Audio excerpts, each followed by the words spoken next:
In the story of Jacob's dream at Bethel, we see Jacob on a journey, fleeing from his brother and searching for a wife. Along the way, he stops at a place called Bethel for the night. It is at this place that something remarkable happens to Jacob. During his sleep, God reveals himself to Jacob in a dream.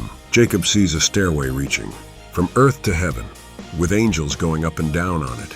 Above the stairway, the Lord stands and speaks to Jacob. He identifies himself as the God of Jacob's father Abraham and his grandfather Isaac. God promises Jacob that he will give him and his descendants the land on which he lies. He assures Jacob that his descendants will be numerous and will spread out in all directions. God promises to be with Jacob wherever he goes, to protect him and to bring him back to his homeland. When Jacob wakes up from his dream, he realizes that God's presence was with him all along, even though he had not been aware of it. He is in awe of the place where he had the dream, recognizing it as the house of God and the gateway to heaven. In the morning, Jacob takes the stone he had used as a pillow and sets it up as a pillar, pouring oil on top of it. He calls this place Bethel. This story reminds us that God is always with us on our journey through life.